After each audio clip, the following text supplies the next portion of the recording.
உண்மையை சொல்ல போனால் எடப்பாடியார்கிட்ட இருக்கக்கூடிய அந்த ஒரு மக்கள் செல்வாக்கு கூட இவங்க 3 பேருக்குமே இல்லை. ஆனால் இவங்க காலம் பார்த்து எப்பயுமே துரோகத்தை வீழ்த்துன்ற மாதிரி எல்லாம் இந்த அதிமுகவின் வரலாறே துரோக வரலாறாக மாறிட்டு.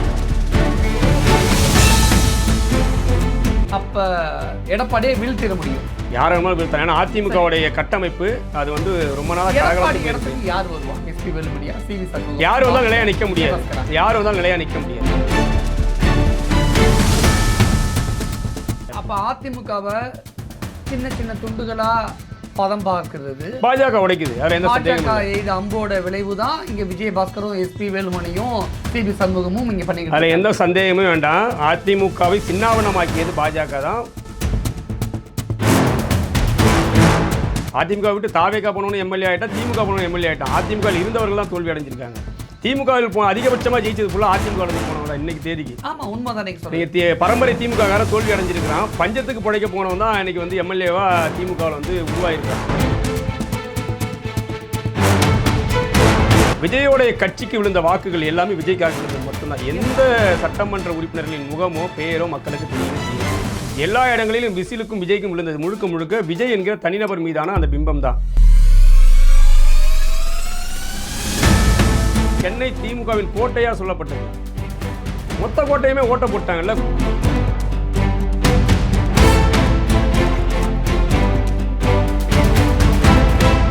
வணக்கம். இன்றைய நமது சிறப்பு விருந்தினர் தமிழக வாழ்வுரிமை கட்சியின் செய்தி தொடர்பாளர் கண்ணதாசன் அவர்கள். வணக்கம். வணக்கம். பார்க்குறதுக்கு டிவிக்கே தொண்டர் மாதிரி இருக்கீங்க. மாற்றம் வேணும்னு விஜய் முதலமைச்சர் ஆக்கிட்டீங்க ஒரு வழியா. நீங்கள் தான் விஜய்க்கு ஓட்டு போடுறீங்கன்னு நினைக்கிறேன். விஜய் முதலமைச்சர் ஆக்கிட்டோம், டிவிக்கே தொண்டர். இதுக்கு நீங்கள் என்ன 4 அடி அடிச்சிருக்கலாம். முதல்ல மாற்றம் வேண்டும்னு மக்கள் விரும்பினாங்க. அதுக்கான ஒரு சரியான ஆளுமைகள் தமிழ்நாட்டில் வேறு யாரும் இல்லை. அதாவது ஜெயலலிதா கருணாநிதி காலகட்டத்துக்கு பிறகு மக்களால் கவரப்பட்ட தலைவர்கள் தமிழ்நாட்டு அரசியலில் இல்லை அப்படிங்கிறதுடைய ஒரு அந்த வெற்றிடத்தை வந்து விஜய் மீது மக்கள் நம்பிக்கை வச்சு கொடுத்துருக்காங்க. விஜயும் ஆளுமையாக மக்கள் எடுத்துக்கிட்டது உண்மையிலே என்னால் ஏற்க முடியல. ஏன்னா விஜயோட 2 ஆண்டு கால கட்சி செயல்பாடுகளே வந்து அவருடைய ஆளுமை தன்மையை வந்து மிகப்பெரிய கேள்விக்குறி உள்ளாக்கியது. விஜய் உங்களால் மனசளவில் ஏற்றுக்க முடியலன்னு இல்லை. ஏன் ஏற்றுக்க முடியல அப்படின்னா விஜய் எம்ஜிஆரே மிஞ்சிட்டாரு அப்படின்னு தாவேக்கா. இது நீங்கள் அதாவது எம்ஜிஆர் வந்த காலகட்டம் என்ன சரிங்களா? எம்ஜிஆர் வந்த காலகட்டம் வந்து அரசியல் களத்தில் ஒரு பக்கம் காங்கிரஸ், அதுக்கு முன்னாடி ஆட்சியில் இருந்த காங்கிரஸ், அதன் பிறகு ஆட்சிக்கு வந்த திமுக ஒரு பெரிய டஃப்பான காலகட்டத்தில் வந்தது. இப்போ இன்றைக்கி இருக்கக்கூடிய அரசியல் காலகட்டம் என்ன அப்படிங்கிறத நம்ம பார்க்கணும். இன்றைக்கி நீங்கள் வந்து ஸ்டாலின் வந்து நிர்வாக திறமையற்றவர்னு தலைவர் வேல்முருகன் ஏற்கனவே வெளிப்படையாகவே ஒரு கூட்டணியை விட்டு வெளியே போகும்போது சொன்னது தான். அது இன்றைக்கி வந்து பழிச்சிருக்கு. அவருடைய சொந்த தொகுதியில் அவர் போட்டியிட்ட தொகுதியில் தோற்கடிக்கப்பட்டிருக்காரு. எடப்பாடியாருடைய நிர்வாக திறமை வந்து அவர் ஓரளவுக்கு மேலே அவரால் அந்த கட்சியை கைப்பற்றி கட்டுக்குள்ளே வைக்க முடியாத நிலையில தான் இன்னைக்கு சூழலில் நடந்துட்டு அதிமுகவுடைய. ஸோ இன்னைக்கு அந்த மாதிரியான சூழலில் அதிமுகவும் இருக்க போகிறது இல்லையா? இல்லை, அதுதான் அதோட சூழல். இப்போ போயிட்டு இருக்க இந்த 2 நாள் செய்திகள் பார்க்கும்போது என்ன போய்கிட்டு இருக்கு அதிமுகவுக்குள்ளே மிகப்பெரிய ஒரு உடைபாடுகள் உருவாயிருக்கு. குறிப்பாக சிவி சண்முகம், வேலுமணி, விஜயபாஸ்கர் போன்றவர்கள் எல்லாம் ஒரு அணி சேர்ந்து ஒரு பக்கம் தாவேகாவுக்கு ஆதரவு கொடுப்போங்கிற மனநிலை, இன்னொன்று பொதுச் செயலாளரை மாற்றுவோங்கிற ஒரு மனநிலையெல்லாம் வைக்கிறாங்க. எடப்பாடியை மாற்றிட முடியுமா பொதுச் செயலாளர் இருந்து? அவ்வளோ பெரிய தில் இருக்கா? இல்லை, இன்னைக்கு இருக்கிற எடப்பாடியை மாற்றுற அளவுக்கு அதிமுகவில் தில்லு யாருக்கும் இருக்கான்னு இல்லை, அப்படி சொல்ல முடியாதுல்ல. நீங்கள் இப்போ வந்து விஜயபாஸ்கர் ஒரு குறிப்பிட்ட பகுதிகளில் ஒரு வலிமையான ஆள். வேலுமணியும் தன்னுடைய பகுதியில். எடப்பாடி கொங்கு மண்டலம் தானே. சிவி சண்முகம் ஒருத்தர் இருக்காரு. அவர் வந்து வடக்கு மண்டலத்தில் ஓரளவுக்கு வந்து வலிமையான ஒரு நபராக இருக்கு. ஆனால் என்னன்னா இப்போ சிவி சண்முகமும் எஸ்பி வேலுமணியும் ஒன்று கூட்டணி சேர்ந்துக்கிட்டாங்க. அப்படிதான் எடப்பாடி எதிர்க்கிறாங்க. என்ன பிரச்சனைனா, நீங்கள் உண்மையை சொல்ல போனால் எடப்பாடியார்கிட்ட இருக்கக்கூடிய அந்த ஒரு மக்கள் செல்வாக்கு கூட இவங்க 3 பேருக்குமே இல்லை. ஆனால் இவங்க காலம் பார்த்து எப்பயுமே துரோகத்தை வீழ்த்துன்ற மாதிரி எல்லாம் இந்த அதிமுகவின் வரலாறே துரோக வரலாறாக மாறிடுச்சு. ஏன்னா ஒருத்தரை வீழ்த்தி ஒருத்தர். நீங்கள் எப்படி எம்ஜிஆரை வீழ்த்தினது, எம்ஜிஆருடைய வீழ்ச்சிக்கு பிறகு அவங்களோட இருந்த மறைமுகமாக அவங்களோட இல்லை எம்ஜிஆருடைய அந்த அரசியல் தோல்விக்கு அந்த அரசியல் வீழ்ச்சிக்குமே வந்து அவரோட இருந்தவங்க மறைமுகமான சில காரணங்கள் இருக்குது. ஜெயலலிதாவும் எடுத்துக்கலாம். இப்போ ஜெயலலிதாவுக்கு பிறகு சசிகலா அவங்களுடைய துரோகமாக இருக்கட்டும், சசிகலாவுக்கு எடப்பாடி பண்ண துரோகமாக இருக்கட்டும், எடப்பாடி ஓபிஎஸ் துரோகம், இப்படி துரோக வரலாறு இன்னைக்கு எடப்பாடிக்கும் அந்த துரோகத்தை வந்து கூட இருந்து செய்கிறாங்கன்னு தான் பார்த்துக்கலாமா? ஒரு பெரும் அரசியல் ஜாம்பவான் சசிகலாவை வீழ்த்தின எடப்பாடி இன்னைக்கு பெருஞ்சாம்பவனா இருக்காரு. ஒரு பெரும் எடப்பாடியை ஒரு சின்ன லெவலில் இருக்கக்கூடிய ஒரு யானையை ஒரு சிறுவன் வந்து ஒரு கூழாங்கல்ல வச்சு அடிச்சு வீழ்த்தின கதையெல்லாம் படிச்சிருப்போம்னா அப்படிதான் எல்லாருமே கூழாங்கல் தான். நீங்க எடப்பாடி சசிகலா எல்லாருமே கூழாங்கல் தான். இவங்க எல்லாருமா எடப்பாடி- சேர்ந்து எடப்பாடிக்கு சசிகலா பெரும் இல்ல ஜாம்பவான். அப்படிலாம் நீங்க பெரிய சொல்லவே ஆளு. முடியாது. இவங்க எல்லாருமா சேர்ந்து ஜெயலலிதா ஜெயலலிதா அவர்கள் பெரியம்மானா, ஜெயலலிதா அவர்கள் அம்மானா, சசிகலா அவர்கள் அதெல்லாம் சின்னம்மா. நீங்களா சொல்லிக்கலாங்க. நீங்க வந்து நான் சொல்லல, எடப்பாடி சொன்னது. அதெல்லாம் அதிமுக. சொல்றேன் இல்லைங்களா, கட்சிக்குள்ளார என்ன வேணுமோ சொல்லிக்கலாம். மக்கள் செல்வாக்கு பெற்ற தலைவர்கள் யாராவது இருந்தாங்களா ஜெயலலிதாவை தவிர்த்துட்டு? கேள்வி அதுதான். சின்னம்மா, ஜெயலலிதாவை சின்னம்மான்னு எல்லாரும் செல்லமா சின்னம்மா இன்னைக்கு என்ன கொண்டாடுறாங்க. ஆனாங்க இந்த தேர்தலில்? ஜெயலலிதாவை தவிர்த்துட்டு அதிமுகவில் மக்கள் செல்வாக்கு எம்ஜிஆருக்கு பிறகு ஜெயலலிதாவை தவிர்த்துட்டு நீங்கள் ஜானகி ராமச்சந்திரன் முன்னிறுத்தப்பட்டு 89 தேர்தலில் கட்சியோட சின்னம் முடக்கப்பட்டு புறாவும் சேவலுமாக நின்றபோது கூட ஜானகி ராமச்சந்திரன் எம்ஜிஆருடைய மனைவி அவர்கள் வீழ்த்தப்பட்டு ஜெயலலிதாவை மக்கள் தேர்வு செய்த ஒரு வரலாறு. அவங்க மக்கள் செல்வாக்குள்ள ஒரு தலைவர். அவருக்கு பிறகு அது ஓபிஎஸ், எடப்பாடி, நீங்கள் யாருமோ வச்சுக்கலாம், யாருமே மக்கள் செல்வாக்கு பெற்ற தலைவர்கள் அல்ல, மக்களால் தேர்வு செய்யப்பட்ட தலைவர்கள் அல்ல. இன்னைக்கு அதனால எடப்பாடிக்கு பெரும் செல்வாக்கு இருக்குல்ல. மற்ற எடப்பாடி அதிமுக தன்னுடைய உழைப்பை வந்து முன்னிறுத்திருக்கிறார். நீங்க இந்த தேர்தலில் நீங்க எஸ்பி வேலுமணியோ சிவி சண்முகமோ விஜயபாஸ்கரோ கூட எடப்பாடியை வீழ்த்திட முடியுமா எஸ்பி வேலுமணினால? அது முடியுங்க. அது அந்த சிவி கட்சியோட கட்டமைப்புல பணம் தானங்க விளையாடுது. அந்த கட்சி நீங்க கட்சியோட பொதுக்குழு செயற்குழு உறுப்பினர்களை எத்தனை பேர் வந்து விலைக்கு வாங்க முடியுமோ அவ்வளோ பேர் வாங்கிட்டாங்கன்னா முடிஞ்சு போச்சு. அதை தாண்டி வேற என்ன அதில் நடக்கும்னு நினைக்கிறீங்க? அப்ப எடப்பாடியை வீழ்த்திட முடியும். யாரும் வீழ்த்தான். ஏன்னா அதிமுகவுடைய கட்டமைப்பு அது வந்து ரொம்ப நாளாக எடப்பாடி கலகலத்து போயிருக்கு. இடத்துக்கு யார் வருவா? எஸ்பி வேலுமணியா, சிவி சண்முகம்? யார் வந்தாலும் நிலையா நிற்க முடியாது. விஜயபாஸ்கரா? யார் வந்தாலும் நிலையா நிற்க முடியாது. நிலையா நிக்க முடியும். யார் வருவான்னு கேட்கிறேன். இப்போதைக்கு எஸ்பி வேலுமணியை முன்னிறுத்துறதா செய்தி இருக்கு. எஸ்பி வேலுமணி எடப்பாடியோட ஒப்பிடும் பொழுது அவ்வளோ பலசாலி அல்லது மனசளவுல பணத்தளவுல எல்லாவற்றையும் விட செல்வாக்குல. எஸ்பி வேலுமணி அமித்ஷாவுடைய நம்பிக்கைக்குரிய நபராக இருக்கிறார் அப்படின்னு தான் நீங்க பார்க்கணும். இதுக்கு எடப்பாடி முன்னாடி பாஜக பழனிசாமி, அமித்ஷா நம்பிக்கைக்குரிய நம்பிக்கை இல்லையா? இழந்திருக்கிறாரு. ஏன்னா நீங்க தேர்தல் கூட்டணி பேச்சுவார்த்தையின் போதும் சரி, எடப்பாடியார் வந்து எப்படியாவது தூக்கணும் அல்லது மாற்றணும் என்பதுதான் பாஜகவுடைய அஜெண்டாவாக இருந்தது. அது அண்ணாமலை பேசப்பட்டதாக இருக்கட்டும், அதுக்கு பிறகு நீங்க சசிகலாவுடைய இணைப்புக்காக முயற்சி எடுத்ததாக இருக்கட்டும், எல்லா வகையிலுமே வந்து எடப்பாடியார் மீது மோடி அண்ட் அமித்ஷா கூட்டணி வந்து ஒரு பெரிய அளவில் நம்பிக்கை இல்லாமல் தான் இருந்தது. ஏன்னா எடப்பாடி எந்த நேரத்திலும் மோடி அமித்ஷா கூட்டத்தை வந்து நேரம் கிடைத்தால் அவர்களை வந்து காலவாரி விடக்கூடிய நபர். இவர் வந்து ஒரு வாய்ப்பு கிடைச்சா தன்னை ஆளுமை நிரூபிச்சுக்குவார் அப்படிங்கிற ஒரு அச்ச உணர்வு பாஜக இருந்தது. எஸ்பி வேலுமணி போன்ற அடிமைகள் வந்து அமித்ஷாவுடைய மிக முக்கியமான ஒரு நபராக பார்க்கப்படும் போது அவர்களை முன்னிறுத்துவது அமித்ஷா கூட்டணி தான். இங்கே நீங்கள் எஸ்பி வேலுமணியோ சிவி சண்முகமோ இன்னும் இருக்கக்கூடிய விஜயபாஸ்கரோ இங்கே கிடையாது. அவங்க எல்லாமே வந்து ஒரு அம்புகள் தான். ஏவக்கூடியவர்கள் யார் அப்படிங்கிறதான் இப்போ கேள்வியாக. அப்ப அதிமுகவை சின்ன சின்ன துண்டுகளா பதம் பார்க்கிறது பாஜக உடைக்குது, அதில் எந்த சந்தேகமும் பாஜக இல்லை. இது அம்போட விளைவு தான். இங்க விஜயபாஸ்கரும் எஸ்பி வேலுமணியும் சிபி சண்முகமும் இங்க பண்ணிக்கிட்டு அதில் இருக்காங்க. எந்த சந்தேகமும் வேண்டாம். அதிமுகவை சின்னாபனமாக்கியது பாஜக தான். எப்படி பாஜக எந்தெந்த இப்போ நிதிஷ்குமாரோடைய கூட்டணி, இந்த நிதிஷ்குமாரோட புரிதல் எஸ்பி வேலுமணிக்கோ விஜயபாஸ்கருக்கோ சிபி சண்முகத்துக்கும் எல்லாமே புரிதல்லாம் தேவையில்லை. அவர்கள் தங்களை தற்காத்துக் கொள்ள வேண்டும், கூறு போட்டுருவாங்க அப்படின்னு புரிதல் தன்னை தற்காத்துக் கொள்ள வேண்டும், தான் சம்பாதித்து வைத்திருக்கக்கூடிய கோடிக்கணக்கான சொத்துக்களை வந்து தற்காத்துக் கொள்ள வேண்டும் என்கிற எண்ணத்தை தவிர அவர்கள் மக்களுக்காகவோ அல்லது கட்சி நலனுக்காகவோ சிந்திக்கக்கூடியவும் கிடையாது. எடப்பாடியை வீழ்த்த வேண்டும் அப்படின்னு பிஜேபி நினைத்திருந்தால் தூத்துக்குடி துப்பாக்கிச்சூடு எடுத்திருக்கலாம்.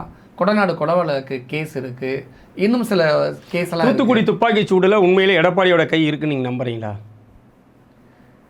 உண்மையாகவே எடப்பாடியாருடைய அந்த பொறுப்பாளி அவர் தானே. பொறுப்பாளி தான். ஆனா அவரை அதை இயக்கல. அவர் அதை இயக்கியது மத்திய அரசு தான். எந்த வேதாந்தா நிறுவனத்துக்கு மிக ஃபேவராக செயல்பட்டது மத்திய அரசு தான். மத்திய அரசு தான். போலீஸ் யார்? நீங்க அங்க இறக்கப்பட்டது வந்து காவல்துறை மட்டும் கிடையாது. இல்ல, ஸ்னைப்பரை இறக்கி வந்து ஒரு போராட்ட காலத்துல ஸ்னைப்பர் இறக்கி சுட வேண்டும் என்கிற அந்த நெருக்க தேவை எங்க உருவாக்கப்பட்டது? போலீஸ் தமிழ்நாடு போலீஸா? அது எடப்பாடி என்ன சொன்னார் அன்னைக்கு? அப்படி ஒரு சம்பவம் நடந்தது. இது அவர் அவர் வந்து மறைச்சு சொல்ல மாதிரி எனக்கு தெரியல. ஏன்னா அந்த அளவுக்கு தான் அவருடைய ஆட்சிக்கு நெருக்கடி. அவருக்கு ஒரு பக்கம் வந்து உள்ளிருந்தே வந்து அந்த அளவுக்கு தான் அவர் ஆட்சி நடத்தினார்னு வேணா அப்படி வேணா சொல்லுங்க. அதுதாங்க சொல்றேன். அவருக்கு நெருக்கடிகள் பல வகையில் இருந்தது. அந்த நெருக்கடிகளை எல்லாம் தாண்டி தான் அவர் அந்த 4 ஆண்டு ஆட்சி நடத்துறதே பெரிய விஷயம். எனக்கு ஒரு நெருக்கடிக்கு உள்ளாக்கிட்டாங்க. அவர் என்ன மக்கள்கிட்ட சொல்ல முடியும்? அவர் என்ன அப்பழுக்கற்றவர்னு சொல்ல முடியுமா? நீங்க எடப்பாடியார் ஆளுமையா இல்லையாங்கிறத தாண்டி அவர் மீதும் பல்வேறு குற்றச்சாட்டுகள் இருக்கு. அதை நீங்க மறுக்க முடியாது. இன்னைக்கு கள நிலவரத்தின்படி எடப்பாடியார் வீழ்த்தப்படுவார். சரியா? யாரும் வீழ்த்தப்படலாம். அதிமுகவின் நிலவரம் அப்படிதான். ஏன்னா அதிமுகவின் மொத்த குடுமையும் பாஜகவுடைய கைக்கு போயிருச்சு. அதுதான் வந்து ஆரம்பத்திலேருந்தே நாங்கள் எதிர்த்தது. என்னன்னா, நீங்கள் அதிமுக தனித்தே தேர்தலை எதிர்கொண்டதா கூட இன்னைக்கு நீங்க பாஜகவோட சேர்ந்து என்ன பலனை அனுபவிச்சிருக்கு அதிமுக அந்த தேர்தலில்? 27 இடங்கள் ப்ளஸ் நீங்கள் தாமரை நிறுத்தப்பட்ட நீங்கள் ஐஜேகே இது நம்ம தமாக நின்னது தமிழ் மாநில காங்கிரஸ் நின்ன இடங்களாக இருக்கட்டும், இவர் ஜான் பாண்டி நின்ன இடங்களாக இருக்கட்டும், தாமரை நிறுத்தப்பட்ட எல்லா இடங்களும் கிட்டத்தட்ட 33 34 தொகுதிகளில் நிறுத்தப்பட்ட தாமரை ஒரே இடத்துல தான் மலர்ந்துருக்கு. இது எல்லா இடங்களிலும் அதோடைய முன்னணி தலைவர்களாக இருக்கக்கூடிய இங்கே இருக்கக்கூடிய தமிழிசையாக இருக்கட்டும், நயினாராக இருக்கட்டும், எல் முருகனாக இருக்கட்டும், அத்தனை பேரும் துடை தெரியப்பட்டிருக்காங்க. அப்போ இது வந்து நீங்கள் கிட்டத்தட்ட 34 இடங்கள்ல வெளிப்பாடு தான் எடப்பாடியார் வீழ்த்தப்படுகிறாரா? இல்லை, பாஜகவோடைய கூட்டு மக்களால் ஏற்கப்படலை. பாஜகவை மக்கள் ஒருபோதும் இந்த தமிழ்நாட்டுக்குள்ளே நேரடியாக ஏற்கலை. மறைமுகமாக பாஜகவின் ஆட்சி தான் தமிழ்நாட்டுக்குள்ளே இன்றைக்கி நிலை வந்திருக்கு. இதில் எந்த மாற்று கருத்துமே கிடையாது. பாஜகவை மக்கள் நேரடியாக ஏற்க தயாராக இல்லை அப்படிங்கிறத அதிமுகவுடைய இந்த வீழ்ச்சி நமக்கு உணர்த்துது. ஓகே, அடுத்து என்ன ஆகும்னு நினைக்கிறீங்க? அதிமுக எடப்பாடியார் வீழ்த்தப்பட்டால் எஸ்பி வேலுமணி எடப்பாடியார் நேரடியாக ஒதுங்கிக்கிறாரு, எடப்பாடியார் ஒதுங்க போறாரு அப்படிங்கிற ஒரு செய்தி நீங்க எதாவது பண்ணுங்க. இல்ல அவர் கட்சியோடைய தலைமை பொறுப்புல இருந்து ஒதுங்குறதாவே ஒரு செய்திகள் இருக்கு. ஒரு நாள்ல அதிகபட்சமாக அது உறுதிப்படுத்தப்படலாம். என்ன நிலைன்றதை நம்ம வெளிப்படையாக பார்ப்போம். எஸ்பி வேலுமணி கைக்கு அதிமுக சென்றால் கட்சி என்ன ஆகும்? அவ்வளோதான், கட்சி காலியாகும். எதை வச்சு அப்படி சொல்றீங்க? ஏன்னா கட்சிக்குள்ள எஸ்பி வேலுமணி எல்லாரையும் அரவணைக்கக்கூடிய ஆள் கிடையாது. எதை வச்சு நீங்க எஸ்பி வேலுமணி கோயம்புத்தூர் மாவட்டத்தில் 10 சட்டமன்ற தொகுதிகளை போய் பிரச்சாரம் பண்ணாரா? முதல்ல பண்ணலையா? கிடையாது. இல்லை, அவருடைய தொகுதியை தாண்டி நீங்கள் எஸ்பி வேலுமணியோ சிவி சண்முகமோ விஜயபாஸ்கரோ இன்னும் இருக்கக்கூடிய எந்த அதிமுக தலைமைகளும் அவருடைய மாவட்ட எல்லைகளுக்குள்ள இருக்கக்கூடிய தொகுதிகளை கூட முழுமையாக கவர் பண்ணி பிரச்சாரம் செய்யல. எனக்கு என்ன ஒரு விஷயம் புரியவே இல்லைனா, சிவி சண்முகமா இருக்கட்டும் விஜயபாஸ்கரா இருக்கட்டும், 2 பேருமே எடப்பாடியோட ஆளு, எடப்பாடியோட பயங்கரமான செல்ல பிள்ளைங்க மாதிரி, செல்ல தம்பிங்க மாதிரி. அப்படிலாம் அரசியல் நிரந்தர நண்பனும் இல்லை, நிரந்தர எதிரியும் இல்லை. 6 மாசம் ஒர்க் பண்ணியிருக்கேன், நான் கண்கூட பார்த்துருக்கேன். 2 பேரும் விஜயபாஸ்கர் வந்து எடப்பாடி கிட்ட எப்படி நடந்துப்பாரு, அவருடைய செயல்பாடு பிஹேவியர்ஸ் எப்படி இருக்கும் கண்கூட பார்த்த வேணாம். இல்லை, எல்லாருமே யார் அப்படி இல்லாமல் இருந்திருக்கு. எல்லாரும் ஒருவரோடு கொஞ்சம் குழாவியர்கள். அதிமுகலேருந்து இன்றைக்கி பிரிந்து போன பல எம்எல்ஏக்கள் இன்றைக்கி நீங்கள் ஓபிஎஸ்ஸாக இருக்கட்டும், வைத்தியலிங்கமாக இருக்கட்டும், இன்னும் மனோஜ் நீங்கள் அதிமுக விட்டு வெளியே போன பல பேர் எம்எல்ஏ ஆகிட்டாங்க. அதுதான் பெரிய விடயம். என்னென்னா அதிமுக விட்டு தாவேகா போனவனு எம்எல்ஏ ஆகிட்டா, திமுக போனவனு எம்எல்ஏ ஆகிட்டான். அதிமுகவில் இருந்தவர்கள் தான் தோல்வி அடைஞ்சிருக்காங்க. திமுகவில் அதிகபட்சமாக ஜெயிச்சது ஃபுல்லாக அதிமுகலேருந்து போனவங்க தான் இன்னைக்கு தேதிக்கு. ஆமாம், உண்மை தான். நீங்கள் பரம்பரை திமுக காரன் தோல்வி அடைஞ்சிருக்கிறான். பஞ்சத்துக்கு பிழைக்க போனவன் தான் இன்னைக்கு வந்து எம்எல்ஏவாக திமுகவில் வந்து உருவாயிருக்கிறான். அப்போ எல்லாருமே ஒரு காலத்தில் கொஞ்சம் கொலாவரம் தான். இதில் துரோகம் என்பது திடீர்னு உருவாகிறது தான். என்னமோ திட்டமிட்டு நீண்ட காலமாக தான் எல்லாம் கிடையாது. வாய்ப்பு கிடைச்சா யாரும் துரோகியாக மாறுவாங்க அப்படிங்கிறதுக்கு இன்னைக்கு அரசியல் நிலவரம் திமுகவில் பெருசா இல்ல, அதிமுகவில் மட்டும் தொடர்ந்து திமுகவில் ஒரு நிலையான தலைமை வந்து இருந்துகிட்டு இருக்கு நீண்ட காலம். அது வந்து நீங்க அது வந்து வாரிசு அரசியல் நீங்க எப்படி சொன்னாலும் அந்த தலைமை தன்மை என்பது நிலைத்து நிற்கிறதால நீங்க அதை தாண்டி தான் அடுத்த கட்டத்துக்கு எல்லாருமே வரணுன்ற ஒரு சிக்கல். இங்க யாருமே நிலையான தலைமை இல்லை. அதிமுகவில் யாரு இருந்தாலுமே துரோகத்தை சந்திச்சுட்டு தான் வீழ்வார்கள், அப்படி புரிஞ்சுக்கலாம். கண்டிப்பா அதுதான் நடக்கும். ஏன்னா இங்க யாருக்கும் மக்கள் செல்வாக்கு கொண்ட ஒரு தலைவர்கள் இங்க யாருமே கிடையாது. அதிமுகவில் இன்றைய கேள்வி, அதிமுக மெல்ல, அதாவது 2 திராவிட கட்சிகளில் ஒரு திராவிட கட்சி முழுதாக அடித்தொழிக்கப்பட்டிருக்கு. அடுத்த தேர்தலில் இந்த கட்சி மீண்டெழுமா, வர நாடாளுமன்ற தேர்தலில் மீண்டெழுமா அப்படிங்கிறது ஒரு பெரிய கேள்விக்குறி தான். நான் இதை எப்படி புரிஞ்சுக்கலாமா? அரசியல் எடப்பாடிக்கு ஒரு உயிர் மூச்சு. அரசியலில் வாழ்க்கையில் இல்லை, அரசியலில் எடப்பாடியோட உயிர் கொஞ்சம் கொஞ்சமாக போய்கிட்டு இருக்கு. அரசியலில் திமுகவுக்கு வந்து ஓபிஎஸ் உயிர் பெற்று மீண்டு எழுந்தார், அப்படிலாம் எதுவுமே கிடையாது. நீங்கள் இன்னைக்கு திமுகவுடைய சட்டமன்ற குழு தலைவர்களாக தேர்வு செய்யப்பட்டிருக்கலா இருக்கட்டும், திமுகவின் முக்கியத்துவம் பெறக்கூடிய நபர்கள் யாரிலையும் ஓபிஎஸ்க்கு வாய்ப்பு கிடைக்கல. இன்றைக்கி நீங்கள் வந்து ஒரு சீனியர், ஒரு முதல்வர், முன்னாள் முதல்வராக இருந்த ஒரு நபர் குறைந்தபட்சம் சட்டமன்ற துணைத் தலைவராகவோ ஏதோ ஒரு முக்கியத்துவம் வாய்ந்த ஒரு இடத்துல நீங்கள் வந்து திமுக நினைத்திருந்தால் அவரை வளர்க்க வேண்டும் என்ற எண்ணம் இருந்தால் கொடுத்துருக்க முடியும். ஆனால் அந்த எந்த இடங்கள்லையும் ஓபிஎஸ் மறுக்கப்பட்டிருக்காருன்றது. ஓபிஎஸும் ஒரு நம்பர் தான், ஒரு நம்பர்ஸ் தான். அவர் வந்து நம்பர் 1 மாற முடியாது. திமுகவில் இருக்கக்கூடிய எத்தனையோ நம்பர்களில் ஓபிஎஸ் ஒருவராக தான் மாறிப்போர். ஓபிஎஸ் தன்னை திமுகவின் நிர்வாகியாக கரைத்து கொள்ள முடியுமே தவிர அதற்கு மேலே அவராலையும் வளர முடியாது. இன்றைய இருக்கக்கூடிய அரசியல் களத்தில் ஒன்று ஸ்டாலினுடைய குடும்பம், இல்லைனா இன்றைக்கி புதிதாக முளைத்திருக்கக்கூடிய விஜயோடைய தலைமை.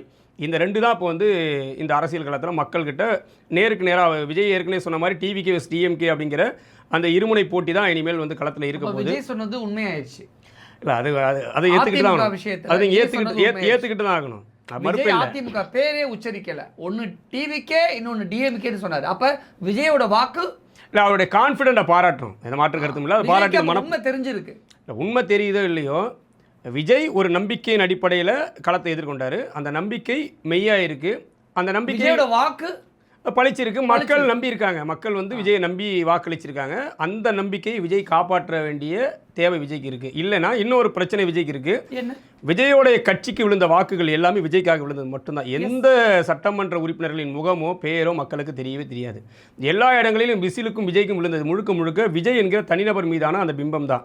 எப்படி எம்ஜிஆர் ஜெயலலிதா என்கிற அந்த தனிநபர் பிம்பத்தின் மீது அதிமுக இத்தனை ஆண்டு காலம் கடந்து வந்து இன்னைக்கு சின்னாபனமாயிருக்கோ, அது சரியானது கிடையாதுன்றதான். அது வந்து நிலைக்காது. ஏன் சரியானது இல்லை, ஏன் நிலை? ஏன்னா விஜய் என்கிற அந்த தனிநபர் பிம்பத்தை உடைச்சிட்டா மொத்தமாகவே தாவேக்க காணாமல் போயிடும். எப்படி விஜய் என்கிற தனிநபர் பிம்பத்தை நம்பி தாவேக்க வளர்ந்துருக்குதோ, இப்போ விஜய் என்கிற தனிநபர் பிம்பம் உடைபடும் போது தாவேக்க காணாமல் போயிடும். எப்போ உடைபடும் நினைக்கிறீங்க? எவ்வளோ விஷயங்கள்ல உடையும். எவ்வளோ எந்த நீங்கள் இன்னைக்கு வந்து விஜய் ஒரு பத்திரிகையாளர் சந்திப்பு நடக்கும்போது உடைபடலாம். ஏன்னா இத்தனை ஆண்டு காலமாக அவர் இன்னமும் பத்திரிகையாளர் சந்திக்கல. விஜய்க்கு ஒரு பெரிய கிரேஸ் இருக்கு. அந்த கிரேஸ் தான் நிலைக்காதுங்க. நீங்கள் அரசியல் களத்தில் சந்திப்பு விஜயோட பிம்பத்தை உடைச்சிடும்னா நான் நம்ப மாட்டேன். அதெல்லாம் நீங்கள் கரூர் 41 பேர் இறந்துமே அந்த பிம்பமே விஜய் ஒன்றும் பண்ணல. அது அவருக்கு அனுதாபம் மாற்றிருக்காங்க. திமுகவும் சரி அதிமுகவும் சரி அது அரசியல் பண்ணுறன்ற பேரில் அது அவருக்கான அனுதாபம் மாற்றிருக்காங்க. அது வந்து மக்கள் நம்பலை. ஆனால் விஜய் கொடுத்துருக்கக்கூடிய வாக்குறுதிகள் இந்த தேர்தல் காலத்தில் இப்போ நீங்கள் பதவியேற்ற உடனே கஜனா காலின்னு அறிவிச்சிட்டாரு. ஆனால் விஜய்க்கு வந்து 20 வருஷமாவே தமிழ்நாட்டோட கஜனா அப்படிதான் இருக்கு. விஜய்க்கு வந்து 10 லட்சம் கோடி கடனில் இருக்குன்றது தேர்தல் நேரத்தில் தெரியாதா? எல்லாருக்குமே தெரியும். விவாதங்களில் விவாதிக்கப்பட்டது, எல்லா ஊடகங்களையும் பேசப்பட்டது. தமிழ்நாடு அரசு வந்து 10 லட்சம் கோடி கடன் வாங்கி வச்சிருக்குது, இது மிகப்பெரிய கடன் சுமை என்று எல்லாம் சொல்லும்போது தான் இவர் வந்து இத்தனை அறிவிப்புகள் கொடுத்தாரு. நான் தாய்மாமன் சீருக்கு கொடுக்குறேன், அதை கொடுக்குறேன், இதை கொடுக்குறேன், எல்லாருக்கும் படித்து வேலையில்லா பட்டதாரிகளுக்கு மாதம் 4000 கொடுக்குறேன், இப்படி பல்வேறு அறிவிப்புகளை விஜய் கொடுக்கும்போதே தமிழ்நாடு அரசு இத்தனை லட்சம் கோடி கடனில் தான் இருக்குன்னு விஜய்க்கு தெரியும். இதை எல்லா மக்களும் வந்து மறந்துட மாட்டாங்க. அப்போ அவருடைய அடுத்த கட்ட நடவடிக்கைகளில் அவர் மக்களுக்கு கொடுத்துருக்கக்கூடிய வாக்குறுதிகளை அவர் எந்த அளவுக்கு நிறைவேற்ற போகிறார். ரெண்டாவது, தன்னுடைய கட்சி நிர்வாகிகள் திடீர்னு ஆட்சிக்கு வந்திருக்காங்க, திடீர்னு ஒரு பதவி கையில் கிடச்சிருக்கு, இதை எப்படி மக்கள்கிட்ட வந்து நல்பெயரை பயன்படுத்த போகிறாங்களா, அல்லது இதை வந்து தவறான முறையில் பயன்படுத்தி மிகப்பெரிய ஒரு அவப்பை. நீங்கள் ஜெயலலிதா அம்மையார் வந்து ஒரு சிறந்த உதாரணம். 91 ஒரு மிகப்பெரிய அலையில் முதல்வர் ஆகிட்டாங்க. அந்த 5 ஆண்டுகள் அவங்க போட்ட ஆட்டம் இருக்குல்ல, அடுத்து 96 தேர்தலில் அந்த கட்சி 4 இடமோ 3 இடமோ தான் ஜெயலலிதா படுதோல்வி. ஜெயலலிதா வந்து ஒரு சாதாரணமான ஒரு சட்டமன்ற சுகவனம் என்கிற ஒரு திமுக உறுப்பினர்கிட்ட ஜெயலலிதா பர்கூரில் தோற்று போன வரலாறு இருக்குது. அதனால் வாய்ப்பு கிடைச்சிருக்கு, வாய்ப்பை வந்து அவர்கள் பயன்படுத்தி அவர்களை வளர்த்தெடுக்கவும் முடியும், இல்லைனா அடுத்த தேர்தலே மண்ணை கவங்க முடியாது. அதனால் இந்த கிரேஸ் அப்படியே நிலைக்கும் அப்படிலாம் ஒன்றுமே கிடையாது. ஜெயலலிதாவே வீழ்த்திய தமிழ்நாட்டு மக்கள் விஜய் வீழ்த்த மாட்டார்கள் அப்படின்னு கேட்குறீங்க? ஜெயலலிதா வேண்டாம், காமராஜரை வீழ்த்திய தமிழ்நாட்டு மக்கள் சொல்லுவாங்க. ஜெயலலிதாவை விட மிகப்பெரிய தலைமைகள் இருக்காங்க. காமராஜர் இருக்காரு, ஐயா நல்லக்கண்ணு போன்றவர்கள் இருக்காங்க. ஏன் இந்திய அரசியல் வரலாற்றில் இந்தியாவின் மிகப்பெரிய சட்டமேதை அம்பேத்கர் தேர்தல் தோற்கடிக்கப்பட்டிருக்காரு. அதனால் தேர்தல் அரசியலில் இது நிலையான வெற்றி, நாங்கள் தான் நிரந்தரமானவர்கள் அப்படிங்கிற எதுவுமே கிடையாது. ஒரே நொடியில் மாறிடும் எல்லாமே. இப்போ நீங்கள் திமுக வந்து ஸ்டாலின் தோப்பாருன்னு யாராவது கனவு கண்டிருக்குமா? நீங்கள் திமுக ஆட்சிக்கு வருது வரல, 2வது பட்சம் ஸ்டாலின் வந்து குளத்தூரில் தோப்பார், அதுவும் விஎஸ் பாபு அவர்கிட்ட வந்து ஸ்டாலின் தோப்பார் அப்படின்னு யாராவது கனவு கண்டிருக்குமா? இப்போ இதெல்லாம் சாதாரணமான விஷயம். நீங்கள் ராயபுரத்தில் ஜெயக்குமார் டெபாசிட் போகணும் யாராவது கனவு கண்டிருக்குமா? அவர் ஜெயிப்பாரு நம்பிக்கிட்டு, அது மெஜாரிட்டியில் ஜெயிப்பாரு நம்பினேன்னா. இப்போ அந்த மாதிரி இது வந்து இங்கே எதுவுமே எதிர்பாராமல் நடக்கும். அதனால் வந்து நீங்கள் சீமான் கூட ஜெயிப்பார் நிறைய பேர் பேசணும். இன்றைக்கி சீமான் 4வது இடத்துக்கு தள்ளப்பட்டிருக்காரு. கடந்த முறையாவது 2வது இடம் 3வது இடத்துக்கு வந்தார் நினைக்கிறேன். 50,000 வாக்குகள் வாங்கியிருந்தார். இந்த மாதிரி டெபாசிட் பறி போயிருக்கு. அப்போ தேர்தல் அரசியலில் இதுதான் நடக்கும், இதுதான் நடக்காதுன்னு யாராலையுமே கணிக்க முடியாது. இப்போ நீங்கள் சென்னை திமுகவின் கோட்டையாக சொல்லப்பட்டது, மொத்த கோட்டையுமே ஓட்ட போட்டாங்கல்ல. குறைஞ்சபட்சம் நீங்கள் ஒட்டுமொத்த சென்னை மண்டலத்தில் 37 தொகுதிகளில் 4 தொகுதிகளும் என்னவோ தான் மற்ற கட்சிகளுக்கு. திமுக 2 இடங்கள் ஜெயிச்சிருக்கு, 2 இடம் அதிமுக ஜெயிச்சிருக்கு, இது எல்லா இடங்களிலும் தமிழக வெற்றி கழகம் ஜெயிச்சிருக்கு. அப்போ இது வந்து ஒரு நாள் முடிவு இப்படின்றதுக்குள்ள மாறிடுச்சு. அதனால் நீங்கள் தாவேக்கா இப்போ போடக்கூடிய அவங்க என்ன நினச்சிக்கலாம், நாங்கள் வந்து விஜய் இந்த விஜய் என்கிற பிம்பத்தை எளிதாக உடைக்க முடியும். ஏன்னா விஜய் ஒன்றும் மனித புனிதர்லாம் கிடையாது. அவருக்கு பின்னாடி 1008 சிக்கல்கள் இருந்துக்கிட்டே இருக்குது. அதையெல்லாம் அவர் இன்றைக்கி நீங்கள் வந்து நாங்கள் வந்து நேர்மையானவர்கள், மக்கள் பணத்தை தேட மாட்டோம். விஜயோடைய செயலாளர்கள் அறிவிக்கப்பட்டிருக்கவங்களாம் ஏற்கனவே ஊழல் புகாரில் ஈடுபட்டவங்க தானே. நான் ஒரு உதாரணத்துக்கு இப்படி கேட்குறேனே, இப்போ விஜய் முதலமைச்சர் ஆகிட்டாரு, நாளைக்கே சம்பந்தப்பட்ட நடிகைக்கும் விஜய்க்கும் கல்யாணம் நடக்குது அப்படின்னா அதையெல்லாம் மக்கள் பெருசாக எடுத்துக்க மாட்டாங்க. நீங்கள் வேற என்ன விஜய் மறுபடியும் என்ன தவறான ஒரு விஷயத்தை என்ன எடுத்திருக்காங்கன்னா, தனிநபர் விஷயம் வந்து அரசியலில் ஏற்படாது. அதுக்கு ஒரு சிறந்த உதாரணம் கருணாநிதியோட வாழ்க்கை வரலாறு எடுத்துக்குமே.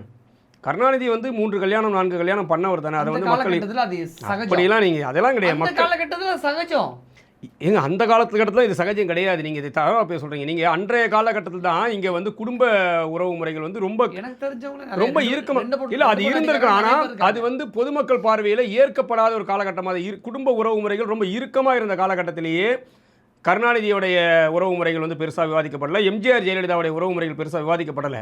இன்றைக்கி வந்து குடும்ப உறவு முறைகள்லாம் சிதைவு அணிஞ்சு கிடக்குங்க. இன்றைக்கி வந்து இது ஆமாம், இன்றைக்கி மேற்கத்திய கலாச்சாரம் தமிழ்நாட்டில் ரொம்ப புறையோடி கிடக்கு. இங்கே யார் எப்படி நம்ம வாழலான்ற இடத்துல நீங்கள் விஜய் திரிஷாவுடைய கதையெல்லாம் ஒரு பெருசாக நீங்கள் பதவியேற்பு விழாவிலே திரிஷா வந்தாங்க. அதே துர்கா ஸ்டாலினுடைய படத்தையும் திரிஷாவுடைய படத்தையும் எடுத்து 2 பேரும் கண்கலங்குறாங்க அப்படின்ற அதெல்லாம் மேட்ச் பண்ணி நிறைய போட்டிருக்காங்க. திரிஷா போடி விஜயோடைய அம்மாவை கட்டி பிடிச்ச படங்கள் இருக்குது. இதையெல்லாம் வந்து உண்மையிலே மக்கள் பெருசாக எடுத்துக்க போகிறது கிடையாது. இது வந்து அவருடைய தனிநபர் விஷயம். ஆனால் அவர் மீதான பல்வேறு குற்றச்சாட்டுகள் இருக்குல்ல, இன்னும் இப்போ பாஜகவுடைய மறைமுக ஆதரவு இருக்குன்னு நாங்கள் சொல்கிறோம். யாருக்கு? விஜய்க்கு. சரி, அப்படி எப்படி விஜய் காங்கிரஸ் கூட கூட்டணி வச்சாரு? காங்கிரஸோட கூட்டணி வைக்கிறதாலாம் பாஜகவுடைய இப்போ திமுக கூட தான் காங்கிரஸோட கூட்டணி வச்சு. அதனால் தமிழ்நாட்டில் பாஜகவுக்கும் ஆர்எஸ்எஸ்க்கும் ஆதரவான செயல்பாடுகள் நடைபெறலையே, ஆர்எஸ்எஸ் பேரணியில் இங்கே அனுமதிக்கப்படும் அதெல்லாம் கிடையாது. கூட்டணி என்பது நேரடியாக வைக்கிறது மறைமுகமாக வைக்கிறதுக்குமான வேறுபாடு இருக்குது. நீங்கள் இப்போ தேமுதிக வந்து திமுகவுடைய கூட்டணி சேர்ந்துருச்சு, அப்போ பாஜகவுக்கும் தேமுதிகவும் ஒட்டு உறவே இல்லைன்னு சொல்கிறீங்களா? நான் ஸ்லீப்பர் செல் மாதிரி தான் நான் நம்புவேன். அதே தான் விஷயம். விஜய் இன்றைக்கு அரசியல் தன்னுடைய ஆட்சி அதிகாரத்தை காப்பாற்றிக்கொள்ள, இன்னொன்று தன் மீதான ஒரு பிம்பம் இருக்குல்ல, தன்னை வந்து மத சார்பற்றவராக காட்டிக்கணும். இப்போ பிஜேபியோடைய அலையன்ஸில் இருக்கக்கூடிய கட்சிகளை கூட்டு ஆட்சி அமைக்கலாம். ஏன் அமைக்கலைன்னா, எடுத்த உடனே தன்னை வந்து ஒரு மத சாயத்தின் அடிப்படையில் பூசிக்கிட்டால் மக்கள் வந்து நம்மளை வெறுத்துருவாங்களோன்ற ஒரு பயத்தில் மத சார்பற்றவராய் தன்னை காட்டிப்பதற்காக திமுகவுடைய கூட்டணி கட்சிகளை அழைச்சி ஆட்சி அமைக்கிறாரு. உண்மையில் அவர் மத சார்பற்றவரா என்பதை வந்து இந்த 5 ஆண்டுகள் இருக்கல, போட்டுன்னு ஒரு 6 மாதத்தில் விஜயோடைய அரசியல் வந்து வெளிச்சமாயிடும் நான் நம்புகிறேன். ஆட்சி எப்படி போகுதுங்கிற ஒரு பார்வை. இன்னொன்று வந்து விஜய் முதலமைச்சராக ஜெயிச்சிடுவாரா? விஜயோட சர்க்கார் ஜெயிச்சிடுமா? என்ன சொல்கிறதுனா, மதில் மேல் பூனை கதை தான். நீங்கள் கூட்டணி கட்சிகள் இருக்கக்கூடிய பல கட்சிகள் வெளியிலிருந்து ஆதரவுன்னு சொல்லியிருக்காங்க. காங்கிரஸை தவிர்த்துட்டு வேறு யாருமே வந்து ஆட்சியில் பங்கு அல்லது உள்ளிருந்து ஆதரவு என்கிற நிலைப்பாடை எடுக்கலை, கம்யூனிஸ்ட்டுகள் விசிகா உட்பட. ஏன் அப்படின்னா, எந்த நேரத்தில் வேணுமாலும் இவங்க தங்களுடைய தேவைகள் தங்களுடைய கோரிக்கைகள் நிறைவேறப்படலைன்னா ஆட்சியை கவிழ்ப்பதற்கான வாய்ப்புகள் இருக்குது. நாளைக்கு வந்து கட்சி தாவேகா வந்து பெரும்பான்மை நிரூபிக்க வேண்டிய நிலை இருக்குது. நாளைக்கே கூட எதுவும் நடக்கலாம். ஏன்னா நேற்று ஆட்சி பொறுப்பேற்ற போதே வந்து மிகப்பெரிய எதிர்ப்புகளை வந்து விஜய் வந்து உருவாக்கியிருக்கார். குறிப்பாக தமிழ்தாய் வாழ்த்து வந்து புறக்கணிக்க 3வது மன்றம் தள்ளப்பட்டிருக்கு. இதுவரை வரலாற்றில் வந்தே மாதரம் பாடப்பட்டதே கிடையாது. அது பாஜகவுடைய நெருக்கடி, மத்திய அரசு சொல்லுது அப்படின்னா அதை அப்படியே கேட்டுட்டு செய்கிறது அப்படிங்கிறது வந்து ஏற்புடையதல்ல. அது ஆதவ் அர்ஜுனா வந்து ஒரு அறிக்கை கொடுத்துருக்காரு, இனி சரி செய்யப்படும். நீங்கள் அறிக்கை கொடுத்துருக்கூடாது, நீங்கள் மன்னிப்பு கேட்டிருக்கணும். உண்மை அதுதான். நீங்கள் மாற்று விஜய் கேட்கணுமா, ஆதவ் அர்ஜுனா கேட்கணும்? விஜய் தான் கேட்கணும். இதுக்கு பொறுப்பு யார்? விஜய் தானே. இதுவரைக்கும் விஜய் இது குறித்து எந்த விதமான விளக்கம் கொடுக்கல. விளக்கம் கொடுத்துருக்காரு ஆதவ் அர்ஜுனா, மதுவிலக்குத்துறை அமைச்சர் கொடுத்துருக்காரு. அதை தாண்டி வந்து பெருசாக வந்து வேறு யார்கிட்ட இருந்தும் ஒரு நேரடி விளக்கமோ அல்லது இதுக்கான இந்த தவறை வந்து அவருக்கு உணர்ந்ததாக தெரியல. பல்வேறு அழுத்தங்கள், பல கட்சிகள் எதிர்ப்பு, நீங்கள் கூட்டணியில் ஆதரவு கொடுத்த எல்லா கட்சியிலும் எதிர்ப்பு தெரிவித்ததுக்கு பிறகு ஆதவ் அர்ஜுனா ஒரு அறிக்கை கொடுத்துருக்காரு. இது வந்து ஒரு கண்துடைப்பான அறிக்கையை தான் பார்க்குறமே தவிர, இந்த எதிர்ப்பு ஆட்சி அமைந்து செயல்படும் போதும் ஆட்சி நடைமுறையில் இருக்கும்போதும் உருவாகிறதுக்கு வாய்ப்பு நிறைய இருக்குது. விஜய் பிஜேபியை சமாளித்து, ஒன்றிய அரசை சமாளித்து தமிழ்நாட்டு தேவையான நிதியை ஈஸியாக கேட்டு வாங்கிட்டு வரா? அதுக்கான ஆளுமை இருக்குன்னு நம்புறீங்களா? இல்லைன்னு நினைக்கிறீங்களா? இல்லைன்னு தான் நான் சொல்கிறேன். இப்போவுமே நான் அதான் சொல்கிறேன். எதை வச்சு எப்படி சொல்கிறேன்? விஜய் இந்த தேர்தல் காலத்தில் ஆளுமை இல்லைன்னு தமிழ்நாடு அரசியலில் நமக்கு திமுக அதிமுகவை பிடிக்குதோ பிடிக்கலையோ, ஆனால் அதோடைய ஆரம்ப காலங்களில் ஏதோ ஒரு அரசியல் சித்தாந்தங்களை, அரசியல் கோட்பாட்டை முன் வச்சு தான் திமுகவும் சரி அதிமுக கருத்தியலாக ஒரு நிலைப்பாடு இருந்தது. இப்போ நீங்கள் பிஜேபி நமக்கு பிடிக்காது, ஆனால் பிஜேபி கிட்ட ஒரு கருத்தியல் இருக்கும், அவங்க கிட்ட ஒரு வேலை திட்டம் இருக்கும். நாங்கள் வந்து அகண்ட பாரதத்தை உருவாக்கும் ஓப்பனாக பேசி அரசியல் வந்தாங்க. ரெண்டாவது, நாங்கள் வந்து இந்துத்துவ அரசியலை கொண்டு வரணும் வெளிப்படையான ஒரு அரசியல் நிலைப்பாடோடு இருந்தாங்க. ஆனால் விஜய் இதுவரை இந்த தேர்தலில் முன்வைத்த அரசியல் நிலைப்பாடு என்ன? லெஃப்ட்ல நிற்பார், ரைட்ல நிற்பான்னு சொல்கிறார். அவர் எங்கே வேணாலும் நிற்பார். அவருக்கு தேவை முதல்வர் என்கிற நாற்காலி தேவை. அந்த நாற்காலியில் அவர் உட்கார வேண்டும்னா அதுக்காக அது கீழே என்ன யார் என்ன நிபந்தனை கொடுத்தாலும் அது ஏற்பார். அப்போ அவர்கிட்ட நீங்கள் எப்படி வந்து ஒரு போல்டான ஒரு ஆட்சியை நீங்கள் எப்படி எதிர்பார்க்க முடியும்? விஜய் போல்டான இல்லை இல்லை பேச்சுலலாம் பார்த்தா நீங்கள் இதுவரையான அது அவர் ஹீரோ தானே. இதுவரையான அமைச்சரவை பதவியேற்பெல்லாம் பார்த்துருக்கீங்க? இதுவரையான அமைச்சரவை பதவியேற்புகளை பார்த்துருக்கீங்களா? நேற்று விஜய் பேசுனது உண்மையிலேயே முதல்வர் அமைச்சரவை பதவியேற்புக்கான பேச்சா? ஆடியோ லான்ச் பேச்சு. அதுதான் சொல்கிறேன். ஆடியோ லான்ச்சுக்கும் அமைச்சரவை பதவியேற்புக்கும் வித்தியாசம் தெரியாத ஒரு முதல்வர் அங்கே போய் வந்து மட்டும் தான் வித்தியாசம் தெரியலையா? ஆதவ் அர்ஜுனாவும் அதே தான் பண்ணியிருந்தாப்புல. எல்லாருக்குமே தான். இளைஞர்களுக்கு இந்த உண்மையிலே இந்த ஜென்சி சமூகம் இருக்குல்ல, அவர்கள் திமுக அதிமுகவின் மீதான கோபம் ஒன்று. ரெண்டாவது, அவங்களுடைய கிராம பகுதிகளில் இந்த கரைவெட்டி கட்டியவர்களால் அவங்க எதிர்கொள்ளக்கூடிய பிரச்சனைகள் இருக்குல்ல, ஒரு காவல்துறை, காவல் நிலைய பஞ்சாயத்தாக இருக்கட்டும், எல்லாவற்றுக்குமே இவங்க கொடுக்கக்கூடிய சில நெருக்கடிகள், இவங்களால் ஏற்படக்கூடிய சில அசம்பாவிதங்கள் இருக்குல்ல, இதனுடைய வெளிப்பாடாக தான் நாம் ஒரு ஆளுமே வளர மாட்டோமோன்னு விஜய் என்கிற ஒரு பின்னாடி போயிருக்காங்களே தவிர, இவர்கள் யாரும் அரசியல் மயப்படுத்தப்பட்ட நபர்கள் கிடையாது. இது வந்து இந்த ஜென்சியோட இந்த அரசியல் போக்கு மிக ஆபத்தானது தானே தவிர, இது எனக்கு தெரிஞ்சு இது நீண்ட காலம் நிலைக்காது தான் நினைக்கிறேன். நீங்கள் வந்து உண்மையில் மீண்டும் அரசியலாக விஜய், நான் ஏற்கனவே பேட்டியில் சொல்லியிருக்கேன், அவர் ஆட்சிக்கு வரலாம், ஆட்சியை கூட பிடிக்கலாம், ஆனால் அதை தக்க வைத்துக் கொள்ள அவருக்கு அரசியல் வேணும். ஏற்கனவே இதே நிலை நீடித்தால் கண்டிப்பாக தோற்று போவார். அதில் நீங்கள் வந்து வரலாறு இருக்குங்க. படம் அரசியலில் ஓடாது, அப்படி சொல்ல ஓடாது. இது சினிமா கிடையாதுங்க. இது வந்து நீங்கள் சினிமாவில் இயக்குனர் எழுதி கொடுத்த வசனங்களை பேசிட்டு போகிறது கிடையாது. இது வந்து நீங்கள் ஒவ்வொரு துறை இருக்குன்னா அந்த துறைக்குள்ளே எத்தனை பிரச்சனைகள் இருக்குது, இதற்கு முன்னாடி ஆண்டவர்கள் அதில் என்னென்ன குறைகள் வச்சுருக்காங்க புரிஞ்சுக்கலாமா? அதிமுகவில் பெரும் பிரச்சனை, பெரிய கலவரம் போய்கிட்டு இருக்கு. துண்டு துண்டாக அதிமுக செதறப்போகுது அப்படின்னு மாதிரி சொல்லியிருக்கீங்க. பாதிக்கு பாதி பேர் தாவைக்காவுக்கு வந்து விஜயை தாங்கி பிடிக்கலாம்ல, விஜய்க்கு துணையாக நிற்கலாம்ல. அப்போ விஜய் வீழ்த்தப்பட வாய்ப்பு இல்லைல்ல, விஜய் ஜெயிச்சிருவார்ல. அவருடைய ஊழலற்ற லஞ்சமற்ற அரசியல் என்கிற அந்த வாதம் இல்லாமல் போயிடும். சரி, நான் இந்த கேள்வி இப்படி கேட்குறேன். அதிமுக சிதைவுண்டு போக போகுதுன்னு சொல்கிறீங்க. அதிமுகவில் இருப்பவர்கள் யார் எங்கெங்க போக போறாங்க, எந்தெந்த கட்சிக்கு குறிப்பா போவாங்க? திமுக இன்றைய நிலைக்கு யாருமே ஒரு மாற்று கட்சிக்கு போகணும்னு நினைச்சா நேரடியா தாவேக்காவை தான் முதன்மை எம்எல்ஏக்கள். திமுக போய் பயன் இல்லை. இன்னைக்கு நீங்க திமுகவோடு கூட்டு சேர்ந்தாலும் ஆட்சி அமைக்க முடியாது என்கிற ஒரு நிலை இருக்கு. மறுபடியும் நம்ம எம்எல்ஏ ஆகணும், மறுபடியும் நம்ம அமைச்சர் ஆகணும் அப்படின்னா அதிமுகவில் இருக்கக்கூடிய முன்னாள் அமைச்சர்கள், முன்னாள் எம்எல்ஏக்கள், இந்நாள் எம்எல்ஏக்கள் பலரும் கண்டிப்பாக போவாங்க.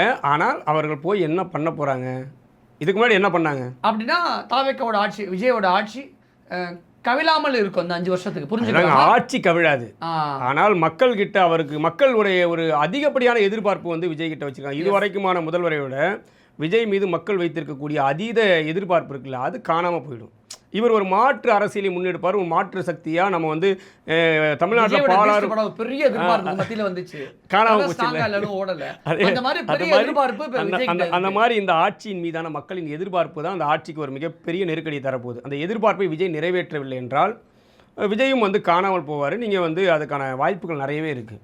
ஓகே, நீங்கள் ஒரு விதமான ஆருடம் மாதிரி சொல்லியிருக்கீங்க. இல்லை, ஆருடம்லாம் இல்லை. எனக்கு தமிழ்நாட்டு அரசியல் அனுபவம் நாம பார்த்த வரைக்கும் சொல்றதுதான். அரசியல் பக்குவம் இல்ல, அனுபவம் இல்ல, அதனால அவர் தோற்பார். விஜய் கிட்ட அரசியலே இல்லைன்னு தான் நான் சொல்றேன். மறுபடியும் நீங்க எவ்வளவு முறை கேட்டாலும் இது ஒரே கேள்வி, ஒரே பதில் தான். விஜய் கிட்ட அரசியல் கிடையாது. இப்படி நீங்க சொல்றீங்கல்ல, கீழே கமெண்ட்ஸ்ல வந்து அரசியல்னா என்ன, நீங்க பாடம் நடத்துன்னு கேட்பான். தாராளமாக நடத்த நாங்கள் தயாராக இருக்கிறோம். நாங்கள் இப்பவும் சொல்கிறோம், தமிழக வெற்றி கழகம் இந்த மண்ணுக்கும் மக்களுக்குமான அரசியலை முன்னெடுக்கும் நினைச்சா முதல்ல நீங்கள் ஒன்றும் இல்லை, இந்த தமிழ் தாய் வாழ்த்து புறக்கணிக்கப்பட்டிருக்குன்னு ஒரு குற்றச்சாட்டு எல்லாருமே வைக்கிறோம். அதுக்கு கீழே வந்து அவ்வளோ கமெண்ட்ஸ் பார்க்குறேன் நான். எல்லா செய்திகளையும் வரக்கூடிய கமெண்ட்ஸ், தாவேக்கான கமெண்ட்ஸ் பார்க்குறேன். நான் முதலில் இந்தியர்கள், அப்புறம் தான் வந்து அதனால் தேசிய முதல்ல இது வந்து இந்தியா என்பது என்ன அப்படிங்கிறத முதல்ல தெரிஞ்சுக்கங்க. இந்தியா என்பது உருவாக்கப்படும் போது இந்திய அரசியலமைப்பு சட்டம் என்ன சொல்லி இருக்குது, இது ஒரு யூனியன் பிரதேசம், இது ஒரு யூனியன் தான். இந்தியா என்பது ஒரு ஒன்றியம். தமிழ் புறக்கணிக்கப்படும். இந்த இவர்களுக்கு தமிழ் புறக்கணிக்கப்படுவதற்கு எந்த கவலையும், இவர்களுக்கு தமிழ் புறக்கணிக்கப்படுவதோ தமிழர்களுடைய உரிமைகள் பறிபோவதை பற்றியோ கவலை இல்லை அப்படிங்கிற. ஏன்னா இந்தியாவிலிருந்து யாரும் இங்கே ஆட்சிக்கு வரலாம், இங்கே வந்து வேலை வாய்ப்புக்கு வரலாம். நாங்கள் ஏற்கனவே எதிர்க்கக்கூடிய அந்த வடவர் குடியேற்றமாக இருக்கட்டும், தமிழ்நாட்டில் வந்து தமிழ்நாட்டு இளைஞர்களுடைய வேலைகள்லாம் வடநாட்டுக்காரன் வந்துட்டான்னு சொல்கிறேன். இது குறித்து அவன் என்றைக்கு பேச போகிறதே கிடையாது. அவனுக்கு தேவையில்லை, அவனுக்கு வந்து இது குறித்த புரிதல் இல்லை. நீங்கள் தமிழ்நாடு என்பது ஒரு தனித்த இறையாண்மை கொண்ட ஒரு தேசம் அப்படிங்கிற ஒரு புரிதல் அவனுக்கிட்ட இல்லை. நாங்கள் அதுதான் தொடர்ச்சியாக பேசுகிறோம். இது வந்து தமிழ்நாடு என்பது ஒரு தேசம், நாங்கள் இந்தியா என்கிற ஒன்றியத்திற்குள் இணைக்கப்பட்டது. எப்படி சோவியத் யூனியன் உருவாக்கப்பட்டதோ அதுபோல தான் இந்திய யூனியன் உருவாக்கப்பட்டது. அரசியலமைப்பு சட்டத்தின் முகப்பு பக்கத்தில் சொல்லப்படுது இந்தியா என்பது ஒரு ஒன்றியம் தான் சொல்லப்பட்டிருக்கு. அப்போ இந்தியா ஒன்றியத்தை பாஜக இந்தியா நாடாக மாற்ற முயற்சிப்பதை போல இந்த தாவேக்காவும் இந்தியாவில் வந்து தமிழ்நாடு ஒரு சின்ன மாநிலம் தான். அதனால் வந்து இந்தி மொழி திணித்தாலும் அவனுக்கு பிரச்சனை கிடையாது, இந்திக்காரர்களை திணித்தாலும் பிரச்சனை கிடையாது. அப்போ எதுவுமே பிரச்சனை இல்லைன்னா இதில் என்ன நீங்கள் மாற்று அரசியல், தமிழ்நாட்டின் உரிமைகளை இவங்க எப்படி மீட்டெடுத்து தருவாங்க?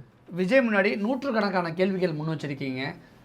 விஜயை நம்பி விஜயை பிடிச்சி இருக்கக்கூடிய பெரும் இளைஞர் கூட்டம் வந்து எந்த ஒரு தமிழ் உணர்வும் இல்லாமல் இருக்குது அப்படிங்கிற விஷயங்களை முன் வச்சுருக்கீங்க. அதிமுக எங்கே போகுது, இருக்கிற இடமே தெரியாமல் போகுது, காணாமல் போகுது அப்படின்னு சொல்லியிருக்கீங்க. விஜய் அரசியலில் தோற்பார் அப்படின்னு நிறைய விஷயங்கள் சொல்லியிருக்கீங்க. பார்ப்போம், இந்த விஜயோட முதல் 100 நாட்கள் எப்படி இருக்க போகுது, முதல் 6 மாதம் எப்படி இருக்க போகுது அப்படிங்கிறத அவருடைய செயல்பாடுகளை வச்சு நம்ம அடுத்தடுத்து நிறைய பேசலாம். நிறைய விஷயங்கள் முன் வச்சுருக்கீங்க. நன்றி.